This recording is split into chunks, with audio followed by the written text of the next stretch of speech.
Now the consequences of this self-hatred are manifold. I always used to say jokingly that the golden rule was all very well unless you were a sadomasochist.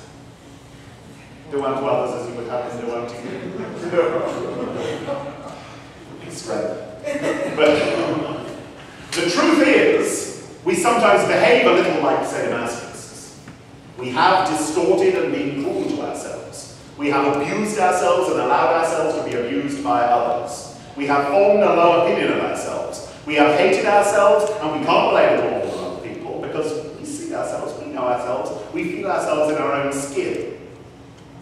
Where do we think that skin came from? We, each of us, have been given a vehicle. God gave each of us a vehicle. It is our duty to try and drive it as best we can. Not to complain about the brand. Some of us have been given vehicles with a heavy brake. Some of us have been given vehicles with dodgy steering that keep careening off and bumping into lampposts and buildings all over the place. Some of us have been given vehicles with engines so powerful they're kind of difficult to control and they go and go a little too fast. Some of us have been given vehicles where you only have to touch the accelerator and boom, you're into the next wall. And each of us are expected to do the best we can with that damn vehicle. I have no idea what your vehicle's like. I can say it looks nice and shiny and attractive from the outside, but that means diddly squat. It may have no engine.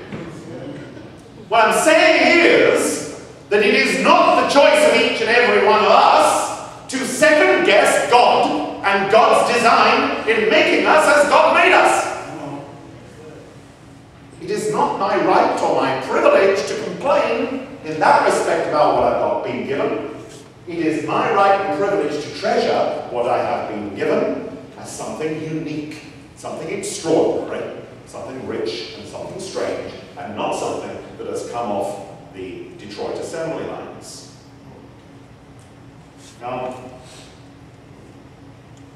on a serious note, it's all been serious.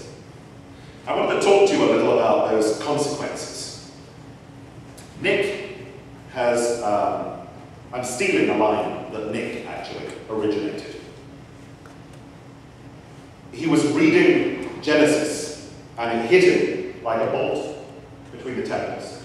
But that line, who told you you were naked, was absolutely vital to our well-being and self-regard. I would say to each and every one of you, who told you you were naked? And what am I talking about here? Just imagine the created man and woman, allegorical or whatever, in the Garden of Eden, who were in themselves perfect and who didn't give a second thought to their created nature until they were told that they were naked. And all of a sudden in came shame, self-doubt, self-hatred, lack of self-regard. The natural love which they had for themselves and for their state evaporated, and they entered a world of fretting and of fear and consternation. We still inhabit that world, and we have been twisted by it. Before the French Revolution, in the Bastille prison, there were prison cells called oubliettes, which means to forget, and there were pits and holes burrowed into the walls in strange shapes, narrow and short, where a single person couldn't stand up. And people grew into those shapes until they could no longer walk or could no longer stand straight. God help us, we put ourselves in oubliettes until we can no longer stand straight or walk tall or have any sense of pride or have any sense of self-regard or have any sense of the love that is our birthright. The tragedy is doors of the oubliettes are wide open. They are not locked. That the God that created and infuses everything is still here amongst us and around us.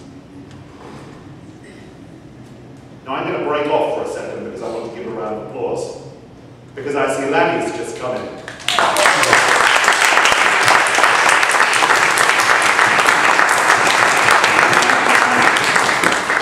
Very good to see you. Thank Very you. good to see you. Glad to be seen. I think he just comes for the food. I saw him when I was walking by our clubhouse. Was he eating? No, sorry.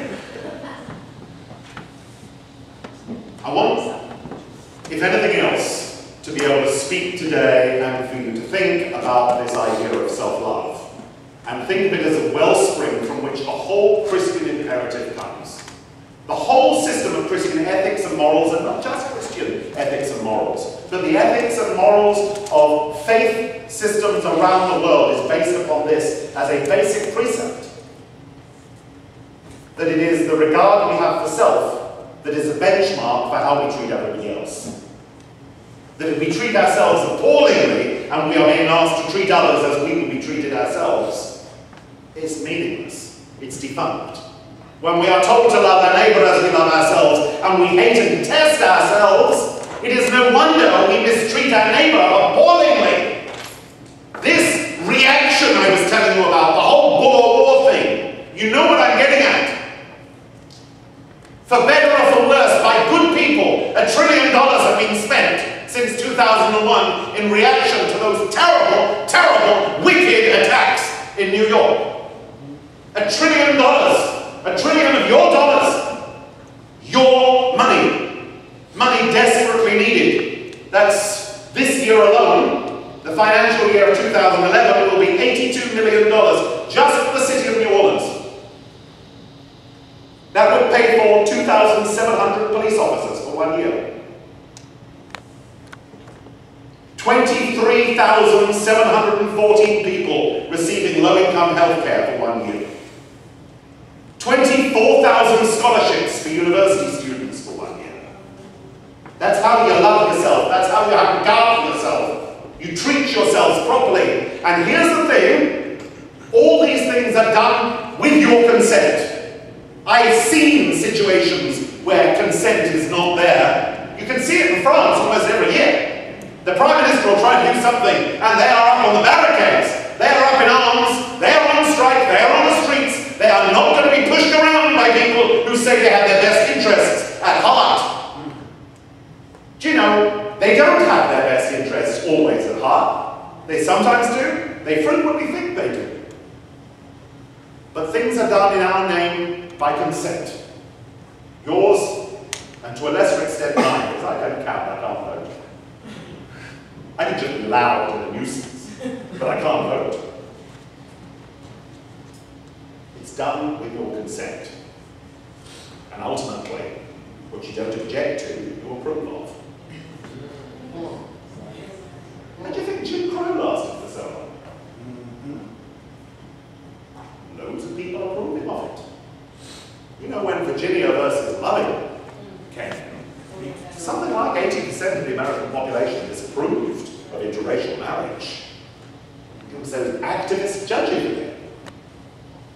Because they're a new thing, right? You know, constitutions are there for a reason. And systems of jurisprudence are there for a reason. And when they can be changed when it suits, they are utterly pointless. They might as well be thrown.